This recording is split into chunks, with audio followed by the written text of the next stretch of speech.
AC Milan 3, Liverpool 0. The Reds' European dream was turning into a nightmare.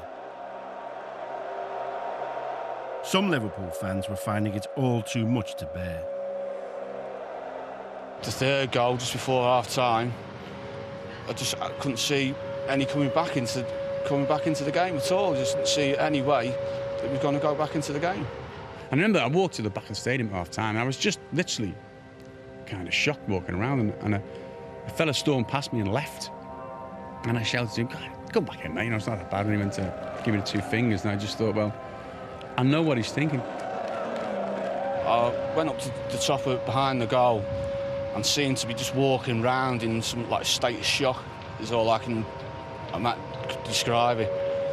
And then just before the second half was due to start, some mad reason decided to leave. Milan have hit them heavy, and Milan have 8 fingers on the trophy. In the Liverpool dressing room, Rafa Benitez was facing the most important half-time team talk of his managerial career. Everyone's just deflated, no one really said a word, everyone just sitting there, you know, head in their hands type of thing. But as I said, my fear was that it wasn't going to be an embarrassment for the club, because I mean, at that stage, you're not believing that you're going to win the cup. I think it's done and dusted, unless we're about to see the most miraculous game of European football ever. The coach said, Jesse, keep your head up, because you know, his second half was coming up. Keep your head up. I said, yeah, keep your head up. We're losing 3-0, you know, and how you can keep your head up? No more goals. I said, no more goals, because if we consider again and again, it can be very bad. It can be debacle, it can be bad. And I said, maybe if he score one, maybe, you know, we need to score at least one goal for our supporters. I just felt so sorry for them that, you know, a lot of them have paid that type of money, be able to go on there, and then we've put on a performance like that, and then they're still doing their bit, singing and, you know, cheering us on, and, you know, you're thinking, you know, we've basically let them down. As you can hear, even though they're 3-0 down, the Liverpool fans are just seeing if sheer fan power alone can lift a team.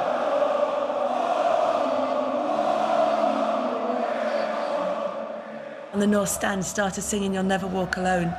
And it's funny, I've never heard it sung like that before, ever. It was almost like, it was like a prayer. Everybody just wanted it so, so much. And there was almost a kind of desperation in it. I've never, ever heard it sung like that. They sung, you know, throughout half-time, and I think that shows how passionate they are and how great supporters they are.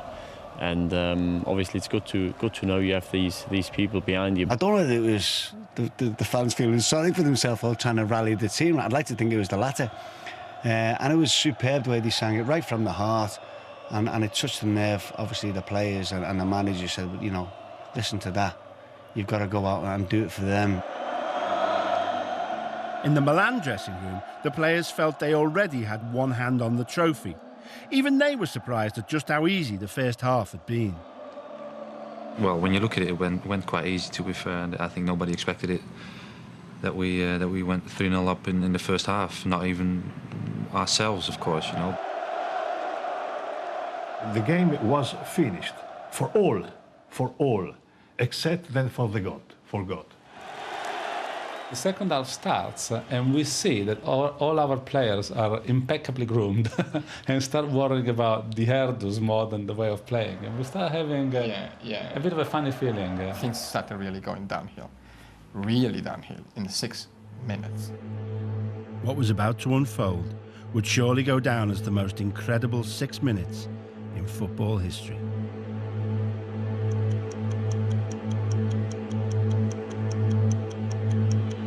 The man back to Alonso. Alonso turns to his left, plays it through to Lisa on the left side. Lisa hits it against Cafu and it comes back to him.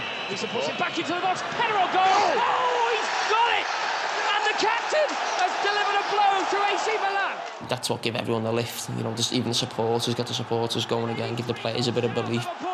But Steven Gerrard has urged the thousands. But here's the one that had to get that goal. It was almost written in stone that he should get that goal and take everybody up a notch. He's saying, come on, let's give this a go. Let's have a go. Let's try and just give it our best shot. It wasn't like, you know, I've just scored a consolation goal. It's like, you know something, we've got enough time to turn this round.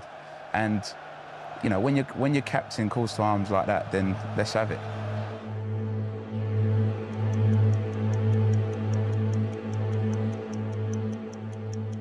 fell to Smeets just outside the area, and I'm thinking, don't hit it, don't waste it, don't hit it, don't hit it. And then he hit it and it went in. I'm like, all right, hit it.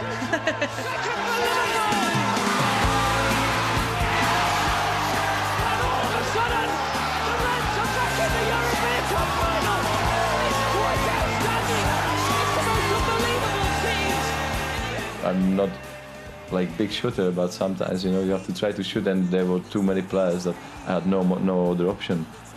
So I try to hit it as much as I can, and just try to, you know, hit the target, and that was a great moment. That was great reward for me, and I didn't know what to do. I just ran and enjoyed it. That was really good. But when Vladdy scores, and Vladdy runs away like that, that was belief. That was understanding that we can win it. And you think, game on, and the excitement. And people were going, ooh. I saw every Liverpool player wanting to get the ball and get it back to the halfway line, because they knew then they had them on the rack. Obviously, the first one gives you a bit of hope, but I think this one gives you belief now that you are going to do. We had, you know, another half an hour to go. I think you could just see in the man's faces, must have been, you know, couldn't believe what was going on. Probably the same way we felt when it was 2 or 3-0. They at this point were like shell-shocked. Suddenly, people were quiet, smiles were gone away, people started switching off the mobile phones, which were receiving texts from friends, oh, congratulations, you won again. And that's when the mood really changed. Not with the first one, but with the second one.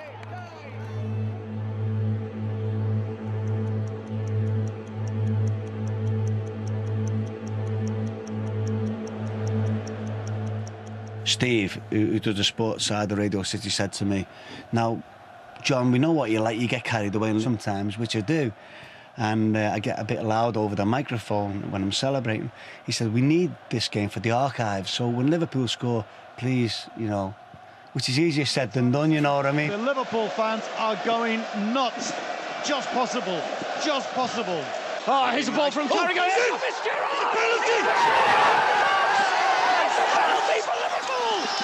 They've got a chance to level the game up at 3-3.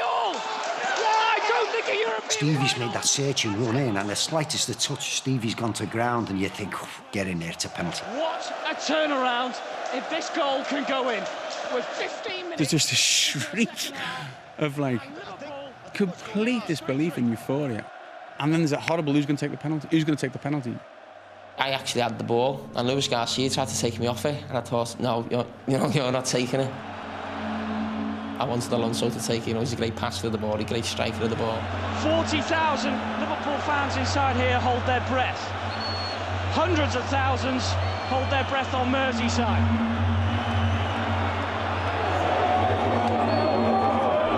It's Xabi Alonso for 3-3. It's saved, and Alonso follows it in. It's wonderful. It's marvellous. Right foot penalty, left foot in the back of the net. He's mobbed. It's 3-3. You can now take me out and kill me, because this doesn't matter. Whatever happens the rest of my life doesn't matter.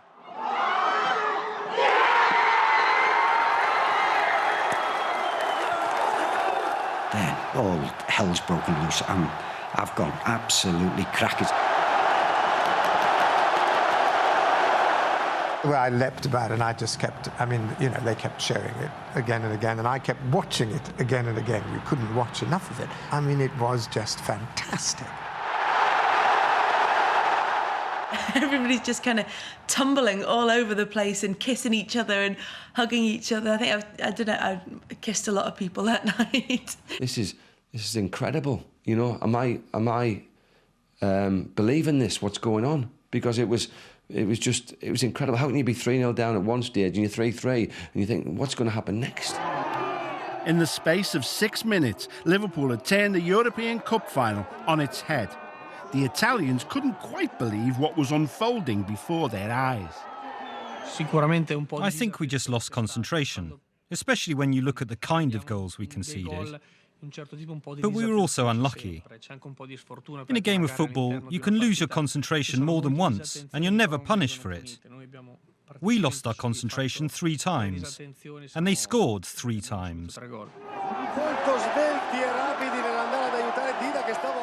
In 6 minutes, the Liverpool changed the history. 3 goals against AC Milan, one of the most strongest defense in the world.